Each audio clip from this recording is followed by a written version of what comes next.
Thank you very much.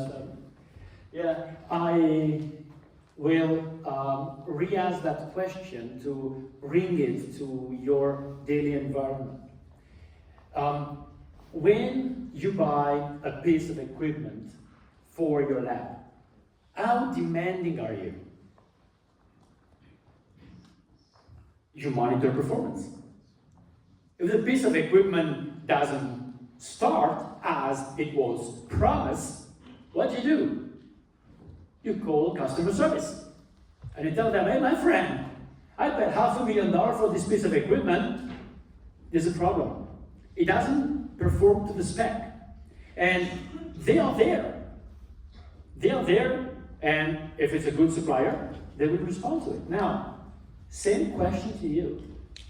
When you hire a training company, how demanding are you? When you use the training provided by your internal L&D department, how demanding are you? You know what happens when we realize that people are not trained enough if the training didn't work? Well, what do companies do? They train more. Just do the math. Connect the dots. It's like you buy a piece of equipment, it doesn't work well, and you buy another one. Does it sound logical? That's absolutely not.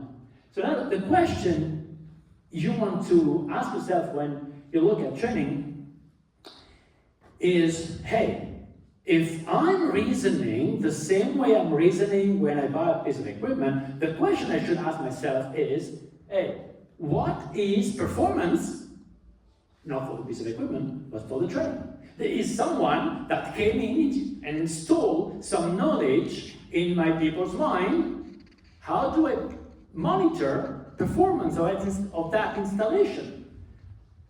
Where in the business environment, training performance is assessed by behavior change. That is why you train people. It's not cultural, it's not an academy. You're not training them for them to know something necessarily. You train them for because you want to see change happening 90% of the time. Now, the problem is that what happens if you don't monitor performance? Well, if you don't monitor performance, like for the piece of equipment, you have a problem. Training has a problem. And the problem number one, very simple, is that you don't bloody know if it's working. As simple as that. It's impossible to know if it's working, which means it's impossible to know if the money you put in is put in wisely. If the time your people are spending on it is spent wisely. That's a big problem in terms of investment. We're for business. The second problem is that you have no process for ongoing improvement. What you don't measure, you can't improve. Not measuring it, you can't improve. Now, no matter, let's focus 5 minutes on the skills, okay? The interesting thing is that when it comes to measuring performance of a training, the problem you encounter is only visible at scale. And that's a very interesting concept. Imagine a tennis teacher that is teaching individual how to play tennis. What would he do? Teach him how to hold the racket. Then he says, okay, well, now step right, step left, swing, hit the ball. What happens is that the measurement of performance is done so naturally that you don't even think about it. What is that? Well, you look at the ball going over the net more and more often, and that will be your validation of the taught behavior. It's intuitive. Now, you can deliver brilliant training, brilliant quality training in your companies. The problem is that your training many people at once. And this is where the problem starts.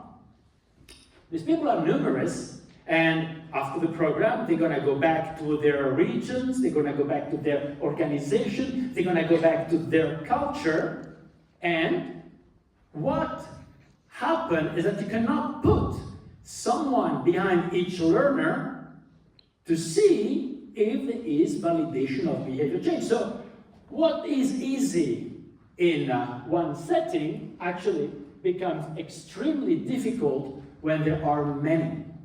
So if you look at the core of the problem of that performance assessment, it's a problem of scale observation. You address the problem of scale observation, and then you unlock huge potential in your people development. Because at that point, you know if training is working or not working, and you know, as we said, that you can improve it for the next round. Especially imagine you have a global organization, you're delivering the training in Europe, and you're delivering it in Asia, and you're delivering it in the Americas. Well, different culture, different region, maybe you have to adapt it. If you don't measure performance, you don't know how to adapt it.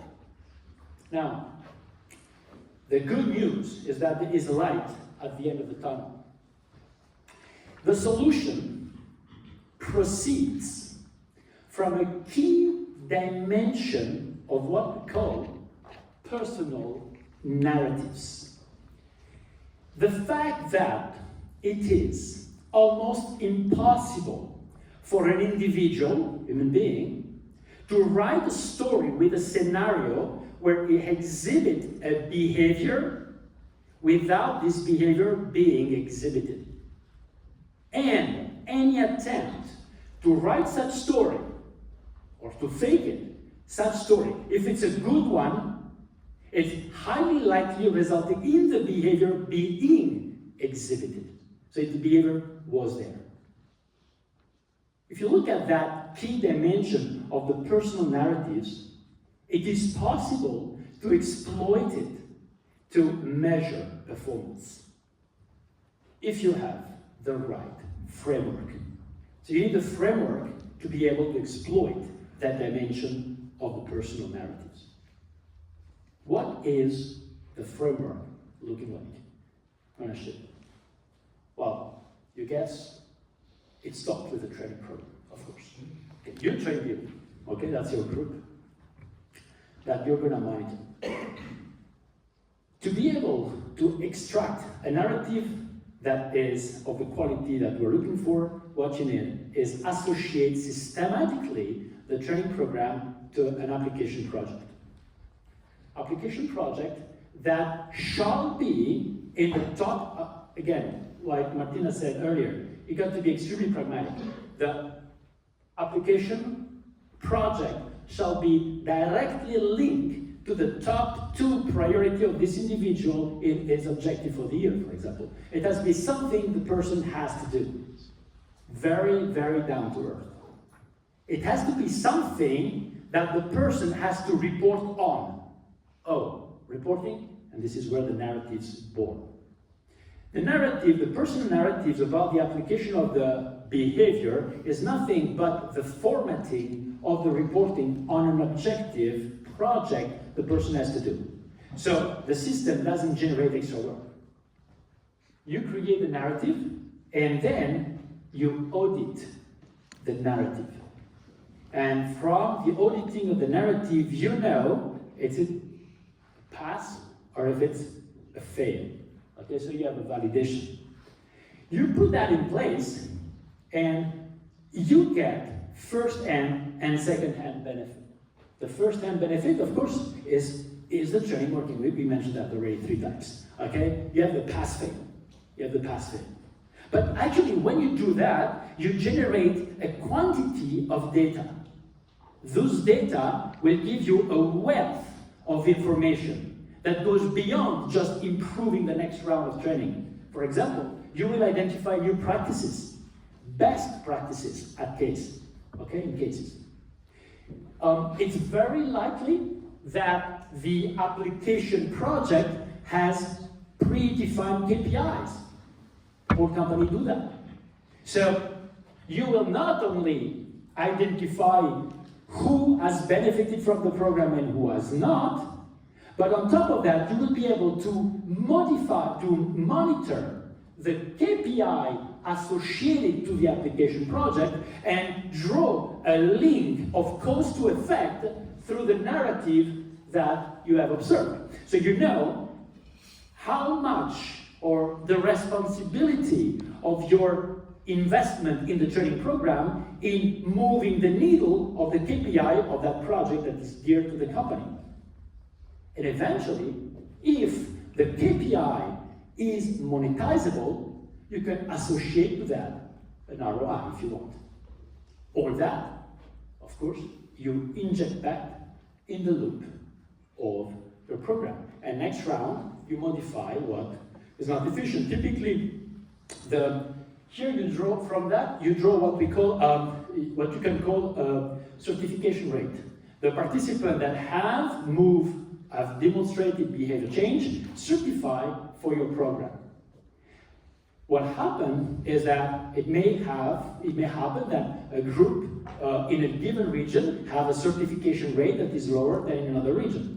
Maybe the program needs to be adapted, and this is where you have the feedback loop.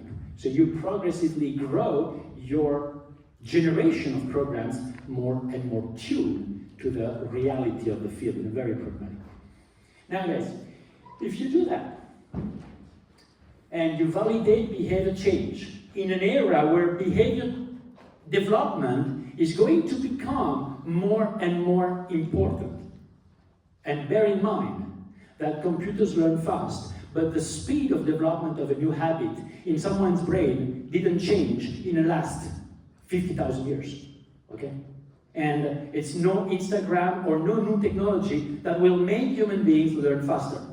So the differentiator of tomorrow, in an area where the limit of productivity is going to be reached like it has been reached in the past, there's nothing new, huh? People before had an email, now they have email. Everybody has reached the same level of productivity. Everybody will do the same with AI.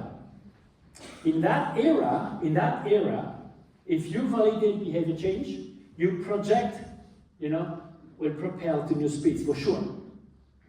And that's what Martina just mentioned in the previous presentation with the duality of these dimensions. Your company will grow to new heights, and of course, to go back to our analogy at the beginning, your people will go beyond the stars. Thank you very much.